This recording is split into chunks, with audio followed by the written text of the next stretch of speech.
Hello, everyone. We're joined today on January 31st to talk about growth through acquisitions, another great Workies webinar series. We have Patrick Lane here, and I'll let him introduce himself in a second. But before we really get into it, I would love to know if you guys can hear me okay. So, like in the chat or whatever, I see some reactions. Great. Feel free to introduce yourself, say where you're from. We want to make this as interactive as possible. So as we begin, let's get into it a little bit. So today, I'm Wes Friednash here at Workies. I'm the strategic partnership manager. We have Patrick Lang. Again, I'll let him introduce himself in a second, but here's your speakers today. High level overview just before we get into it. On the next slide, I'll let Patrick introduce himself. You'll hear a little bit about his story. And by the way, this is not the first time he joined us for a webinar. If you missed the first one, which was about a month ago, you can find it on our website. If you just find under the resources tab, go to the webinar series. And we had a great conversation about selling. So selling your HVAC business. So now we're talking about acquiring businesses, so the other side of it. So we'll go into a little bit more after we hear about his story about the acquisition piece, what to look at. We'll have a Q&A, and then we'll give some final words. Again, we want to make this as interactive as possible, so feel free to ask questions throughout the conversation instead of just waiting for the end. And without further ado, let's get into a little bit. Patrick, why don't you introduce yourself and tell everyone who you are? Fantastic, Wes. Thank you so much for having me on again. I can't believe it was a month ago. It seemed like it was longer than that, but I guess, with the holidays and the year end and the year kicking off, I guess it was. So once again, I appreciate you having me on, and thank you for everybody for taking time out of their schedule to jump on here with us. As Wes said, this is meant to be interactive. So don't hesitate to stop us along the way. I don't want to just sit here and talk to myself or talk to Wes. We'd love to make sure we're delivering value and answering the questions that you want. So stop us, raise your hand, do whatever you do with the chat here, and we'll be happy to answer your questions. So my name is Patrick Lang. My company is Business Modification Group. We specialize in the sale and acquisition of heating and air and plumbing companies nationwide. So kind of my backstory a little bit. I've been a broker for years, but I've also bought and sold a heating and air company and other companies in other industries. And so I've been kind of in a buyer and seller shoes. And it's kind of neat talking today about the selling, looking at the acquisitions, because that's how I got into the heating and air space. So I bought a heating and air company that I actually had listed for sale. So as a broker, I had it listed for sale and I bought it, ran it for several years, and then I sold it. My son actually bought the business from me. My son and his wife own the company today. My office is inside his office. So I'm around the trades all day, every day. I've been fortunate the last 6 years to sell just over 120 heating and air and plumbing companies. And as a matter of fact, last year was one of our best years. We sold 23 companies last year. And so the market has been strong. And so I'm able to look at a lot of deals all day long. And I don't take on every listing that somebody comes to me with for a variety of reasons for me and for the seller. And I do work with a lot of buyers who come to me and say, hey, I'm looking for a company in this area, or I'm already looking at a deal. Where you take a look at it for me and work with me on it? So I look at it both from a buy side and sell side. And as the slide here indicates, I'm based out of Horseshoe Beach, Florida, small town in on the Gulf side in North Florida. And most people have never heard of it and don't know that a town that small exists in the state of Florida. So it's a small little place. Our whole county only has 13,000 people in it. So we're fortunate to be away from the hustle and bustle of Florida. So that's me in a nutshell. Awesome. Thanks for that. And again, I just want to thank you again for coming on today and providing your valuable insight. Yes. So I want to pass this off to you again. Just kind of introduce the topic here, and then maybe if you can talk a little bit. I know you have like a heating and air background, but it'd be great to hear how today's discussion also relates to other industries, because I know we probably have a few junk removal people watching and maybe some other verticals as well. So I'll pass it off to you and let you take it away. Yeah, absolutely. So before I was exclusively in heating and air, I sold everything. So I've been a broker for years. I've sold bars, restaurants, gas stations, flower shops, you name it, I've sold it. And so what we're going to talk about today is going to apply to any industry. I may use heating and air. I may say that a lot because that's what I do today and what I've focused on the last 6 years. But what we're going to talk about is going to be the same across the board in any industry. So glad you pointed that out. My belief is when purchased properly, you can grow a business faster with less money out of pocket using a purchase as opposed to starting from scratch. Because a lot of buyers will call me and say, hey, maybe I should not buy a company. Maybe I should just take that money and start a company. And there's a lot of truth to that. And I've done both in many different industries. And my belief is that if purchased properly, and that's the key to the equation, is that you can grow faster for less money out of pocket and get to where you're trying to go faster. Because if you look at when you do an acquisition, and once again, I'm going to use heating and air as the example here. You look at an acquisition, and in that acquisition, you're getting the name, the phone number, the website, the email traffic. You're getting the Google reviews. You're getting the trucks, the trailers, the staff. You're getting everything already there. And so from day one, you should be profitable. Where if you start from scratch, you've got to build the reputation and buy the equipment and buy the vehicles and hire the staff and put the systems in place. And you have no database of customers to go after. So everything is a new customer, as opposed to going back to people who, in theory, already know, like, and trust your company. So I'm a big believer that if structured properly, acquisition is a faster way to growth and a faster way to profitability. And I say on here, irrelevant of location. So many people call me and say, well, I live in a small town. Does that make a difference? Or I live in a big city. What's the difference? Or I'm up north or I'm down south. The reality is the same applies anywhere. I've bought and sold for myself and other people companies in very small towns, and I've sold them in big cities. And the formula and the system is exactly the same. The biggest key there is don't be emotional when you buy. I have a lot of people who either have no industry experience or have never bought a business, and they attended a class and they've been doing research and they're excited to buy, and they allow their excitement to cloud their judgment. I also have other people who are already in the space that think buying is the solution to all their problems, buying another company out. If they're already in the heating and air, already in junk removal, already in whatever they're in, and they see an opportunity to buy a company and they get so enamored by the growth through acquisition that they don't apply logic to it. So my advice is money is bought in a business when you buy it, not when you sell it, similar to a stock. And so you need to make a smart purchase from the beginning. Don't overpay because you're all excited about dominating your market or expanding to the next area or getting that key staff person, because acquisition doesn't solve all your problems if you have other problems in place. So don't get emotional when you buy. Focus on the numbers, and what the numbers mean to you, and you'll be off to a faster start. Thank you for that. I think as we now let's transition a bit to getting into the meat of today's topic, the bulk of today's topic, which is buying a heating and air business, or really, again, as we said, any service business. We're going to kind of go over 4 big topics that you should keep in mind if you're thinking about this. As I pass it off back to Patrick here to talk about why buy in today's market, I just wanted to point out that I put a poll up in the bottom right of your screen. There should be a poll button. Feel free to go take a look at it and vote on it. I'm curious to know if you guys are thinking about acquiring a business. And again, thanks for filling that out. I'll pass it back on to Patrick to talk about why buy in today's market. Yeah, absolutely. So SBA lenders love the trades, whatever the trade may be. plumbing, electrical, heating and air for a lot of reasons. As I mentioned earlier, I live in the state of Florida. One of the reasons I bought a heating and air company is I don't know a husband dumb enough in the state of Florida to tell his wife he's not going to fix the air conditioner in the summertime. So to me, I think it's a need. And it's the same thing.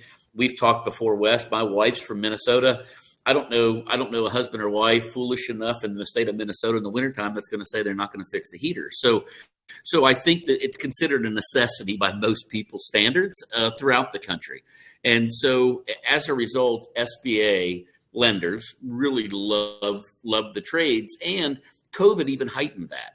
So, these lenders lend in all sorts of industries, and gyms and restaurants and shops. Many of those places were shut down, but really essential businesses like the trades continued going. And so they were still getting paid back from those businesses when they weren't on a lot of other companies that they had lent money on. So they're very generous in the trades, especially if you're already in the trades. The other reason is it's great loan terms. Now, interest rates are higher today than they historically have been, but it's still, you can often get in. If you're not in the space, you can get in for 10% down or less. If you're already in the space, if you're already on a heating and air company and looking at buying another, if everything checks off, you can often get in with no money out of pocket, and you can finance that purchase over a 10-year period. So back to the do you start from scratch or do you buy? You're able to, once again, if you're already in the space, you can expand through no money out of pocket. Well, if you were going to buy new vans and do new marketing and do all these things, you'd have a lot of money out of pocket before it started generating revenue. And in this case, you're able to do it with no money or little money out of pocket and have a fully functioning business generating positive revenue from day one.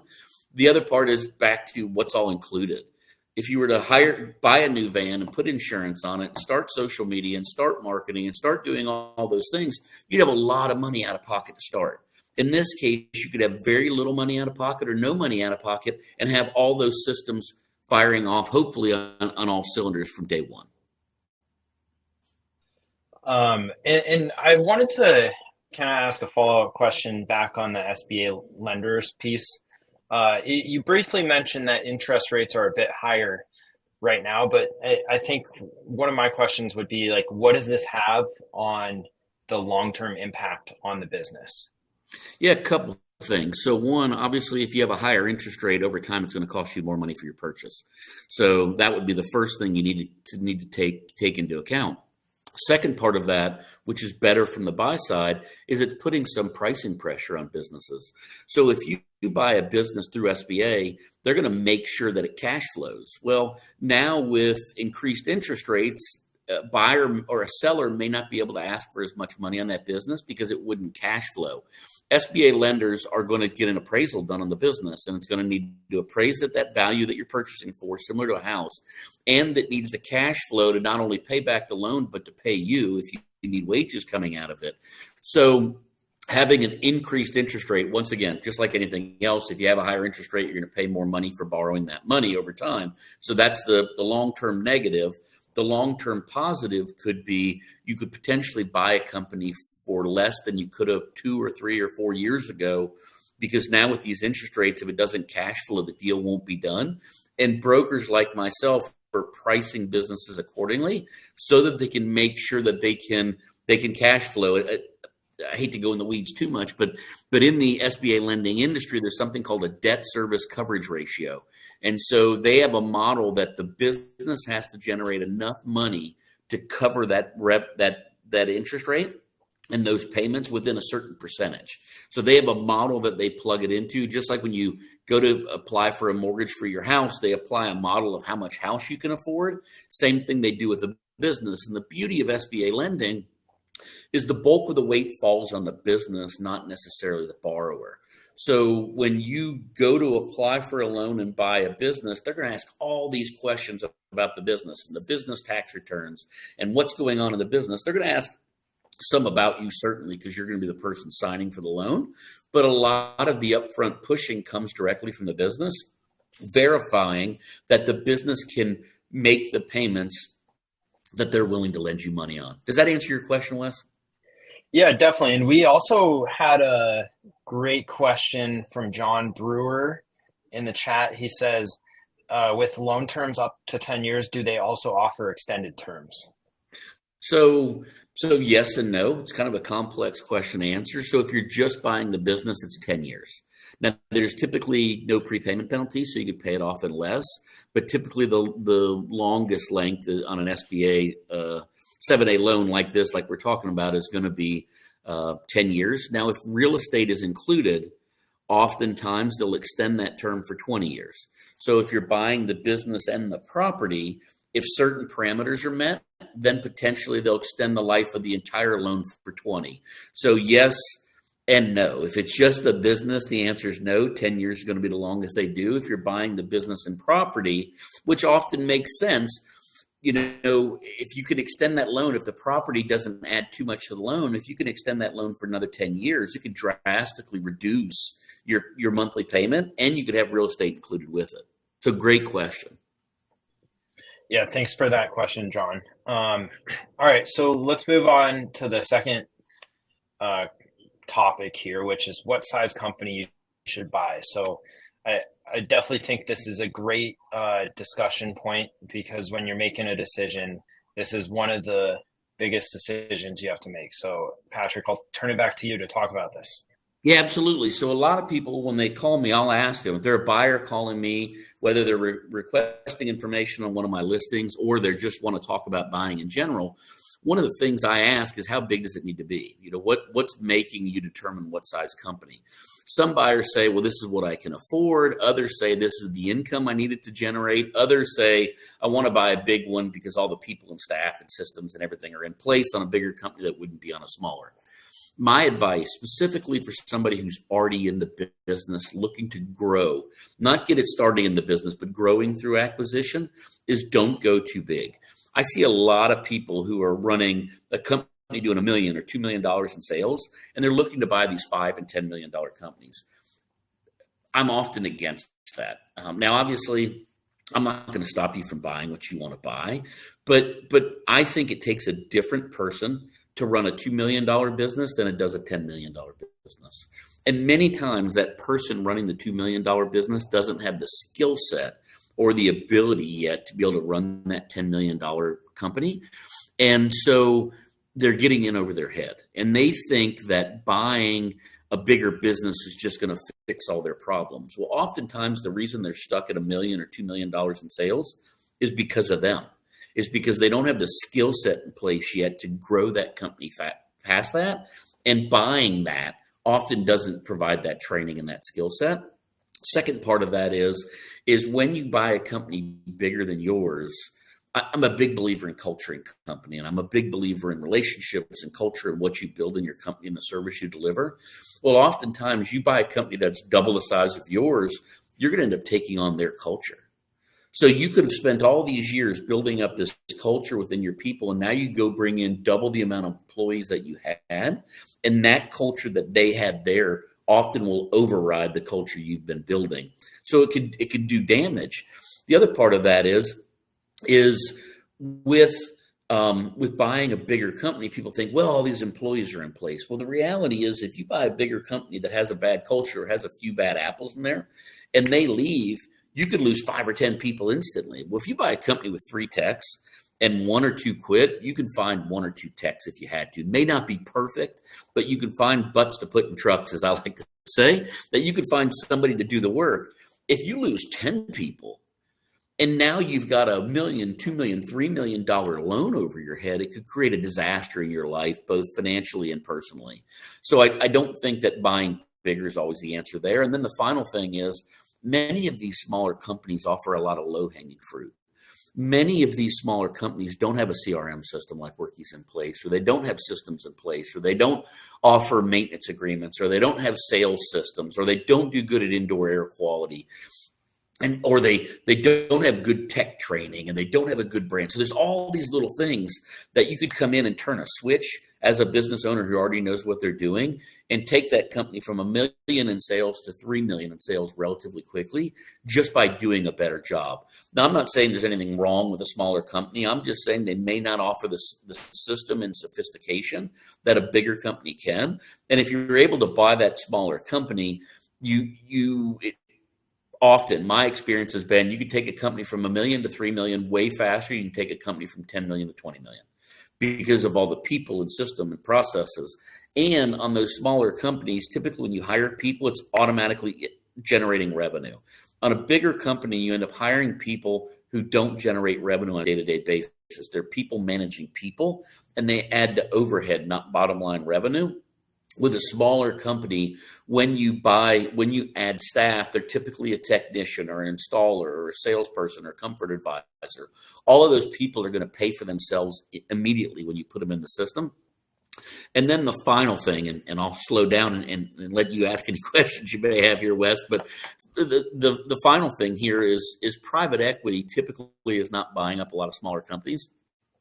So there's not going to be as much price competition. If you're buying a bigger company and private equity is competing against you, they've got way deeper pockets than you do, and they're often willing to overpay because of they're able to lower expenses once they get in. They buy this company and tuck it underneath them. Their cost of goods are cheaper. Their marketing expenses are often cheaper per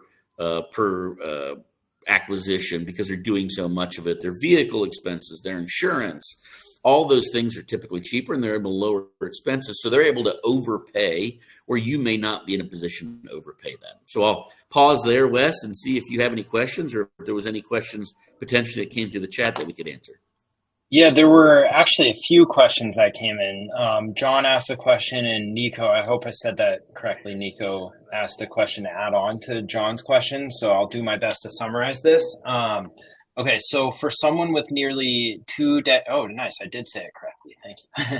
For someone with nearly 2 decades in the industry, what size company by revenue would you recommend looking at for a first-time purchase? And then the addition to that question is, or by a recommended percentage of sales increase? So I'd love 1.2 million to 2.5 million. I love companies that size. And my rationale is typically they're run by technicians who are not phenomenal business owners. They often don't do any marketing. They're typically long-term companies, have great customer relationships, great reputation in the community, but they've offered no choices to customers. They don't have a salesperson in place who's ever educated the customers. They've never talked about indoor air quality, and they've been so busy that they're turning away work oftentimes because the owner doesn't want to have to hire somebody, train them, buy new trucks, put them on the road. All these things are more work than they're looking for. So they've been throttling the business back for a number of years typically. They often don't have a CRM system like Workies in place. So they haven't been tracking data good. They haven't been remarketing to customers. And here's the reality. Oftentimes they've never given the customer a good experience. Now they believe they have because they've taken care of the customer, but they've never, and we've talked about this in the past, Wes, they've never had a system like Workies where you can text the customer and say, hey, Johnny's on the way. He's going to be there in a half an hour. They've never had that. They get a call in the morning. It says somebody's going to be there between 10 and 4, and they sit around the house waiting. They've never gotten a text that said, hey, we're going to let you know 30 minutes before they get there so you have time to get back to the house and get ready. They've never been offered choices. They've never heard about indoor air quality. They didn't even know a maintenance agreement exists or the benefits that come with it. So because of that, I think that to me is my sweet spot, where it's been great companies. They contributed to little league teams for the last 30 years. They've been pillars in the community, but they've been throttling the business back because of the owner. So to me, those are companies that can be bought right, where you don't have to overpay for them. They've got a good reputation. They've got a longevity in the community. They typically have long-term employees. And so that's where, if I'm buying, that's the segment of the market I'm buying in. And then the second part was at a percentage of sales increase. Yeah. I don't know what anybody's going to do with any given company. So knowing how they're going to grow it would not be something I'd be good at answering.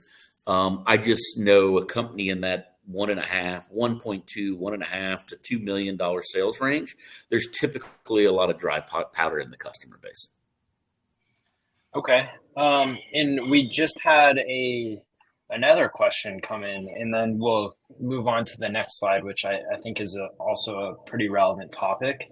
But Houston asked, what is a healthy revenue per employee for a business with 2.5 million in revenue? Curious in this metric at this size. And I am not the guy to answer that. I see so many different models and so many different numbers. I'm in every Facebook group there is that has to do with heating and air. And this has been talked about for the last 2 days in most of them. So Houston has either been reading those posts or asking those questions, or he's timely with his question.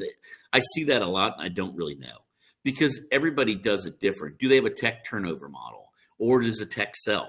How many calls a day do they run? I see some companies. I'm driving home today I had a meeting in Tampa this morning, and I'm driving back to my office from that now, and stopped for this meeting. And in that meeting, they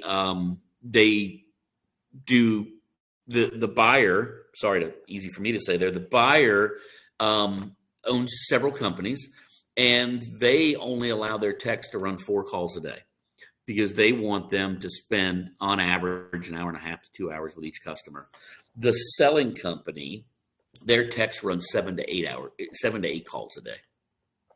The revenue per tech on the company that only does 4 calls a day was higher than the revenue per tech on the one that does 7 or 8, because they're spending more time in the customer's home, developing relationships, talking about options, potentially indoor air quality, increased filtration, UV lights, all these other things that if your tech's running from call to call to call to call to call, getting to the next one, they don't have time to do that.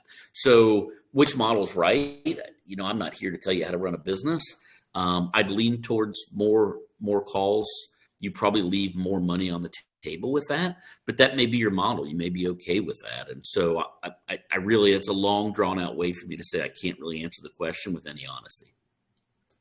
No, I think that was a good answer, and we definitely appreciate that. And I see Houston is typing maybe a follow up or something. Oh, he said thank you. Okay, so absolutely, very welcome. Great question.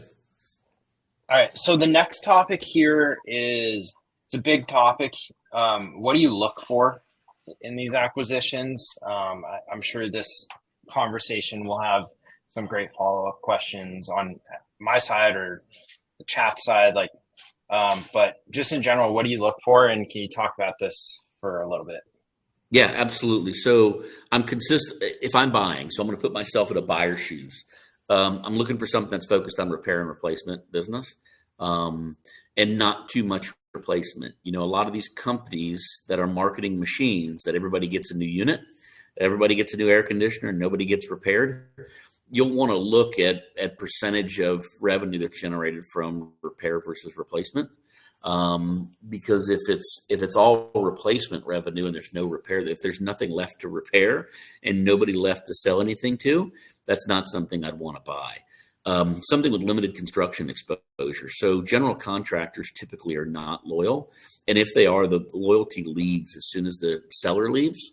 And the reality is most general contractors would slice their own mother's throat to save 50 cents a square foot on a house. So it's not a model that I would recommend playing in. Is there money to be made there? Sure there is. But is there long-term money there? In my opinion, no, it's too much of a risky game. Service agreements are a plus or a benefit, but not the end-all be-all. So many people, I have a lot of buyers that'll call me, and I'll have a listing that doesn't have any maintenance agreement. And there's a lot of people who don't have maintenance agreements. A lot of sellers don't believe that old school mentality. I'm not going to pre-charge anybody for anything. If they want us to come out and perform a maintenance, they'll just call us and we'll do it. And long term, that's not the right answer, but it doesn't mean it's not a good company to buy. Those customers have never been offered it. Many companies, the customer calls and asks them if they can buy a maintenance plan, and they tell them no.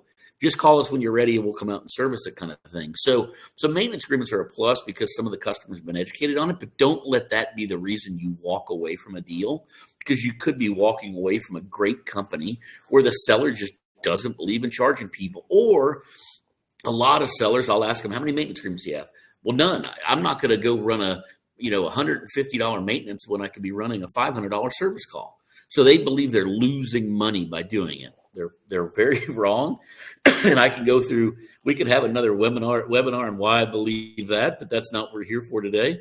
But a lot of them just believe they're losing money and they're not going to do that. So tenured staff, turnover in this industry is astronomical. It has been for the last few years. But finding a company that's got some decent staff longevity is a plus. Now, that doesn't mean that when you buy it, they're going to stay there with you. But chances are, if the staff has been there a while, they've been taking good care of people, and those staff have been taking care of their customers. And in parentheses here is not family. If you go to buy a business and the husband is the best technician and salesman, and the son's the second tech, and the son-in-law is doing the installs, and the wife is doing the books and answering their phone. Well, when you buy it, everybody leaves. And putting non-competes on all those people can be challenging.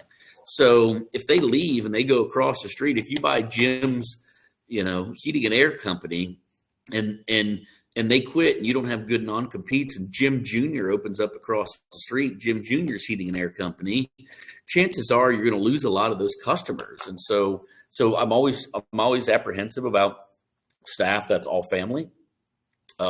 Something that separates the owner from the business, and that's where earlier I said companies doing $1.2 million to $1.5 million. You look at a company typically that's doing 700,000 or less. Normally the owner's out turning wrenches. Normally they're the ones who are driving the bulk of the revenue and have the relationship with the customers. I have found customers that are used to dealing just with the owner oftentimes are cheap, because normally the owner doesn't have a lot of overhead and he's able to even make good money, not charge as much as somebody else would have to because his overhead is so low. And two, that customer loves having the owner's cell phone and being able to call him at Sunday night at 8:00 and say, my house won't get below 76 or something. And so my experience is buying that. You get a cheap customer base who expects to be handheld by the owner. That's not what most people are looking to buy. So you get above that threshold, and they're used to dealing with other technicians. They're used to calling the office to schedule service. They're used to some separation there. Clean books and records is important. So many people that I meet with and I turn down taking the listing is because they'll tell me they're doing $1 million in sales, they're making $150,000 a year, and I get their tax return that shows they're doing $800,000 in sales and they're losing money. Well, if they're willing to risk going to jail for tax evasion, how confident can you be as a buyer that the numbers they're telling you are true? So I have a lot of people that send me companies to look at, and they'll say, hey, I want to buy this business. And the numbers are atrocious. And they're like, yeah, but every business owner does that. Well, yeah, potentially, but not every business owner who's looking to sell. So you can't pay for something you can't prove. And I tell sellers that all the time. I make a lot of people mad when I say that. A bank's not going to lend on it, and you shouldn't either. So making sure that you can at least track the money that they claim that they're making. Technology, and I mentioned this on a previous slide.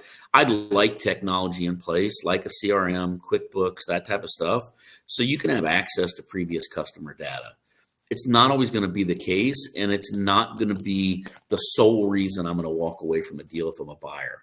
If they don't have a CRM, but they've got QuickBooks and they've got paper files and they have long-term customer relationships and the numbers look good, somebody like Wes and his staff, they can take that data and import it for you. They can help you get that information into a system that you can track and use. So don't let that be the end all be all, but I prefer it.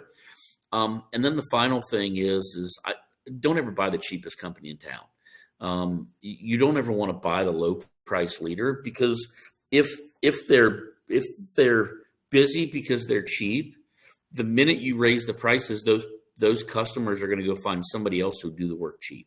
So you could be buying a database that's not even going to do business with you.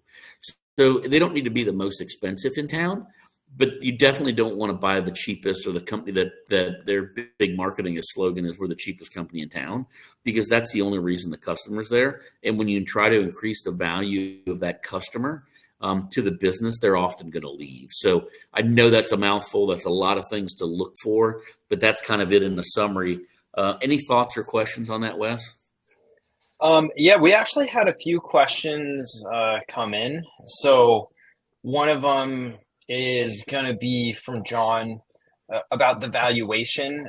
So is EBITDA the only factor for valuation purposes or just the biggest factor?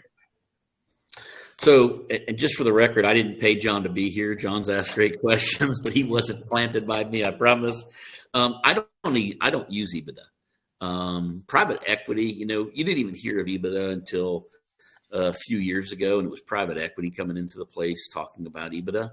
I don't use it because if you use EBITDA, in my opinion, it should be the same for everybody, but it ends up not being. It's a moving target, and these private equity buyers. And so now I'm gonna put my sell side hat on for a minute. These private equity buyers will come to a deal, and they're going to say, "Okay, we're going to buy your company for $1.5 million, and it's going to be a multiple of 4 times EBITDA." They're going to do their due diligence, and they're going to come back and say, "Hey, your EBITDA was wrong. You were off by 200. We're still going to give you the same multiple, but now it's on $200,000 less of EBITDA." So now they're going to pay you 4, but for $200,000 less, so $800,000 less. And you're like a deer in headlights, because how are you going to argue with this Harvard CPA or 10 Harvard CPAs that are telling you your math is wrong? I use seller discretionary earnings is what I use, which is SDE. And it differs from EBITDA only that it adds back in owner's compensation, because I feel a lot of owners get dinged or get reduction in value by paying themselves too much or too little. And so by adding that back in, we can go to market and say, here's what the total revenue that's generated by this business pays the owner. Now, some of it may be for working there. Some of it may just be for owning. And you as the buyer get to go in and say, hey, if I've got to replace him as a GM, or if I'm going to replace him, that's going to change those numbers for you. And so that's why I use SDE. So a buyer can say, here's where it mathematically makes sense for me.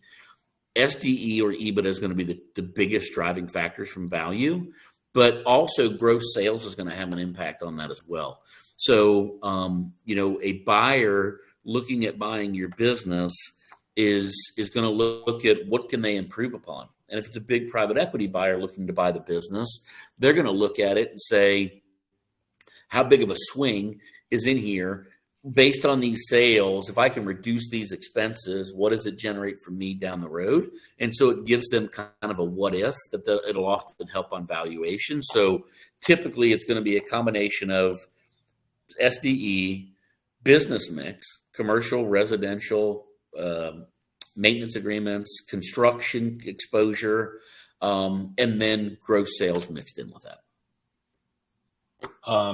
Awesome. And then I think Nico had a question, but I actually think this is a really good segue to the next topic. So where to look? Nico asked, how do you get a hold of the numbers from a potential buy? So I'll let you talk. I'll pass it on to where to look for this stuff. And if you can kind of talk about how to get a hold of the numbers, maybe either at the end or at the beginning, that would be great. Yeah, absolutely. So first place, obviously self-promotion here, my website, so businessmodificationgroup.com. If you're not connected with me on LinkedIn and Facebook, I would suggest doing so as well, because you'll see listings that I put out there. And I share other people's listings. So other brokers will come to me and say, hey, I'm not getting traffic on this listing. Would you mind sharing it? So I'll share it in some places. So definitely look there first. Biz Buy Sell, probably the largest for sale marketplace online. The downside with Biz Buy Sell is this is going to sound arrogant, and I'll apologize in advance. They're just like in heating and air and other trades. There's a lot of people who don't know what they're doing that are in the space.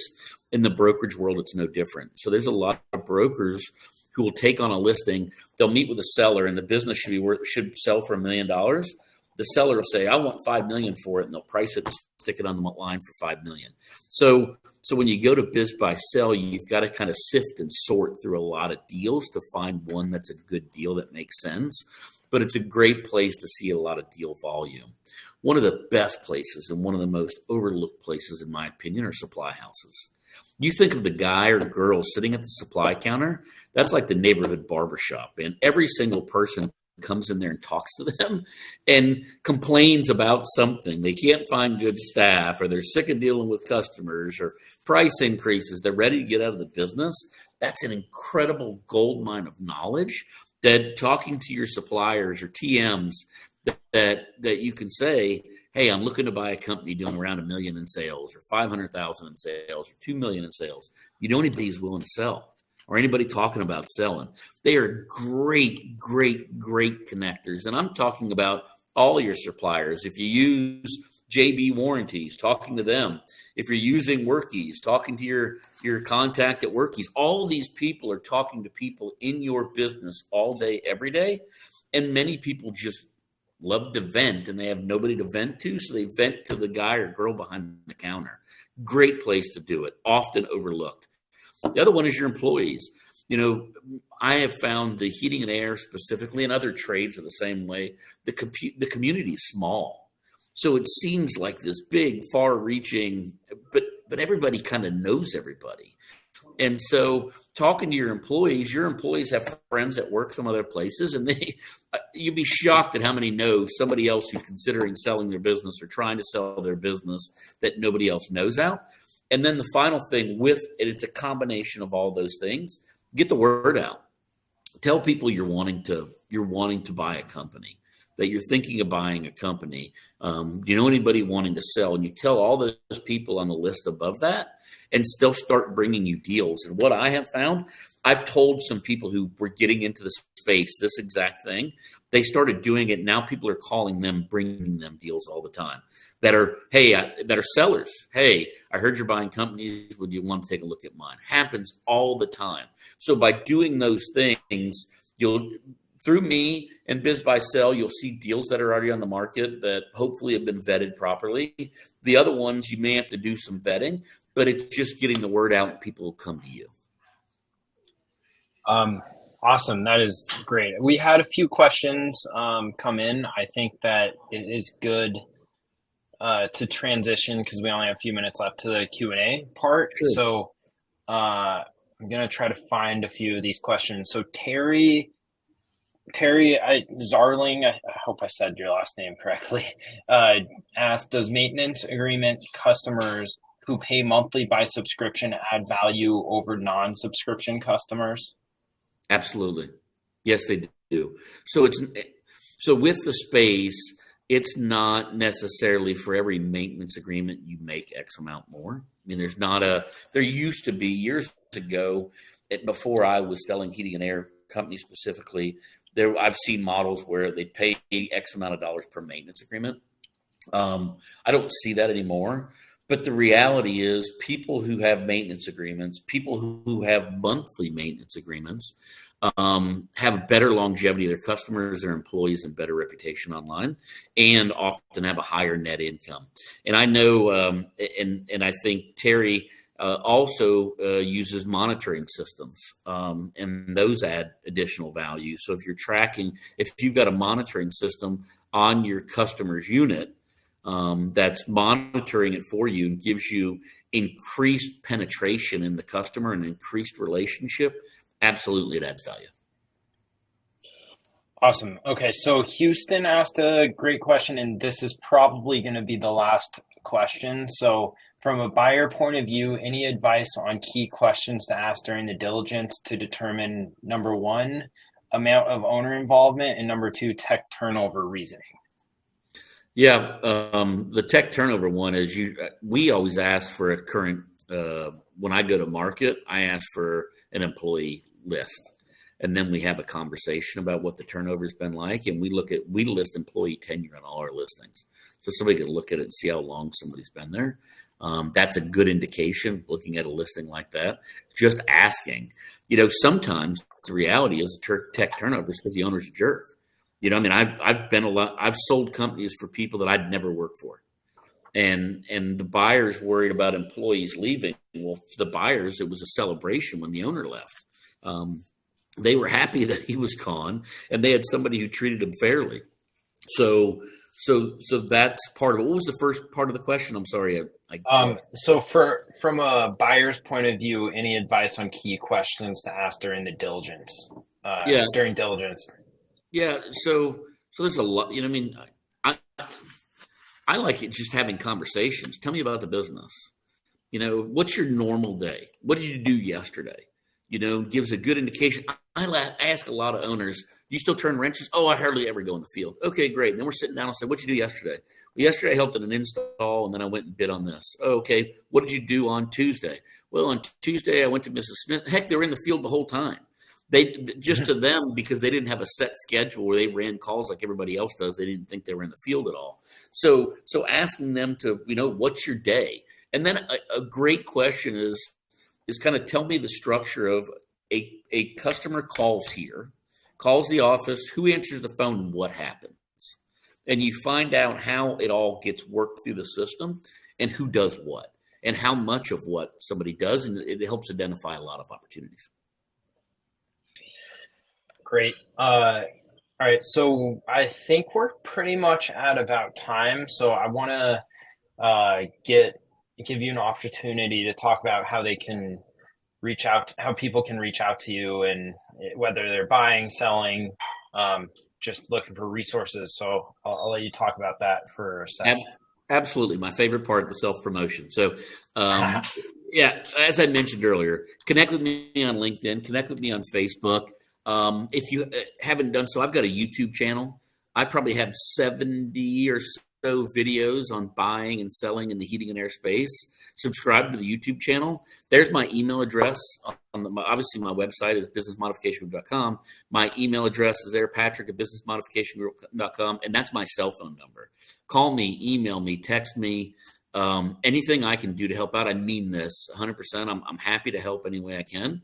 So don't hesitate to reach out, connect with me. I'd love an opportunity to have a conversation. And if there's questions that didn't get answered today, email them to me. Shoot them over and say, hey, I was on the call with Workies and here's the 5 questions that I've got. And I'm happy to answer it. And if we can't answer it via email, I'll shoot you a note with a link to my calendar. We can schedule a time and we can talk about it then.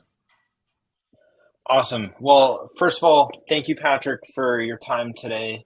Again, we love having you on. And if you guys missed the first part of this series we did with Patrick, you can find it on our website in the webinar series. And then everyone who joined asked great questions. Really appreciate your time. It makes us happy that we can have such an engaging conversation. But again, from Workies, I just want to give a quick thank you. Patrick, I don't know if you have anything else to say, but I want to give you the opportunity. Yeah, absolutely. Thank you, everybody, for participating. The questions were fantastic. Thank you for having me on to Workies. I appreciate you helping not only your clients, but other people in other industries as well. So thank you so much for the opportunity, and hope to be back again someday. Yeah, I hope we can do a part 3. All right. Well, again, thank you all. This will be available on our website probably by end of week or Monday. If you want to watch it sooner, you can use the link that you joined with today and it will be there. So until next time, we'll see you soon.